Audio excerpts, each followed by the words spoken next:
Leeds important है या database important? Well, Leeds और डेटाबेस एक ही सिक्के के दो पहलू हैं। जो लीड्स आपके पास आती है, मैजिक से आती है, 99 से, फेसबुक से, गूगल से, इंस्टा से, ये जितनी भी लीड्स आपके पास आती है, जब आप उनको एक बार कांटेक्ट कर लेते हैं, जब आप उनको एक बार क्वालिफाई कर लेते हैं, तो वो जब सीआरएम में ऐड होती जाती है, तो वही कांटेक्ट का जो लिस्ट है, वही कांटेक्ट डेटाबेस बन जाता है। अब बात ये है कि जरूरी क्या है, लीड्स ज्यादा इंपॉर्टेंट है कि डेटाबेस ज्यादा इंपॉर्टेंट है?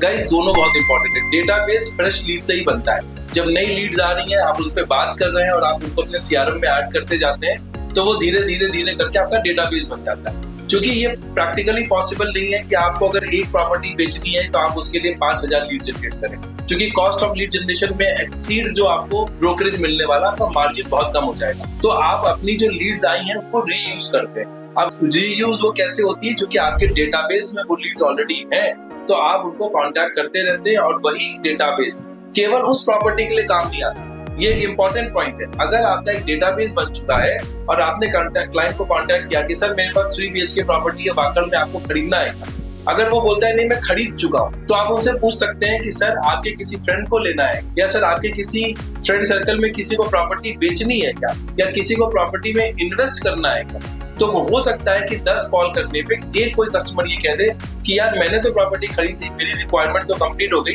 बट मेरे रिलेटिव है, उनको प्रॉपर्टी में इन्वेस्ट करना है, कहीं प्लॉट्स खरीदने, या उनको कोई ऑफिस स्पेस खरीदना है। तो आप अपने डेटाबेस में जब बार बार कॉन्टैक्ट करते रहते हैं तो दो चीजें होती हैं। एक, आपको नए नए लीड्स मिलते रहते हैं। दूसरा, कस्टमर के साथ भी आपका कहीं ना कहीं कनेक्ट बनने लगता है, क्योंकि वो भी आपकी लोकल एरिया में रहता है, आपका ऑफिस भी वहीं पे है, आप उससे बार बार बात कर रहे हैं। तो अगली बार अगर उसके दिमाग में कोई रिक्वायरमेंट आती है या कोई उससे पूछता है कि यार मुझे एक प्रॉपर्टी खरीदनी है, तो वो बोल देगा कि यार आप लीजा होम से बात कर लो, उन लोगों का फोन आता रहता है, वो इस बिजनेस में है। तो आपकी विजिबिलिटी भी ऑनलाइन पोर्टल पे होनी चाहिए, आपके पास जो डेटाबेस है वो भी होना चाहिए, और उस डेटाबेस में बार बार बात करनी पड़ेगी आपको।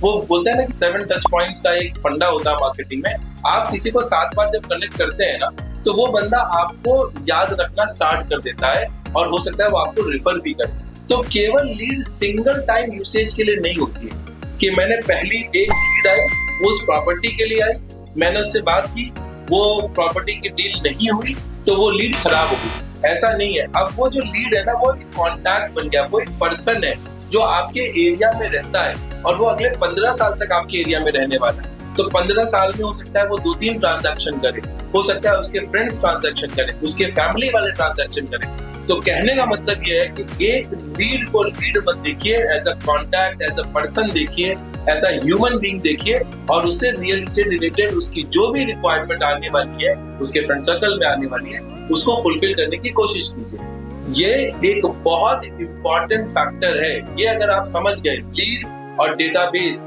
का डिफरेंस और डेटाबेस की पावर अगर आप समझ गए, तो आपका रियल एस्टेट का बिजनेस 10 गुना बढ़ जाए।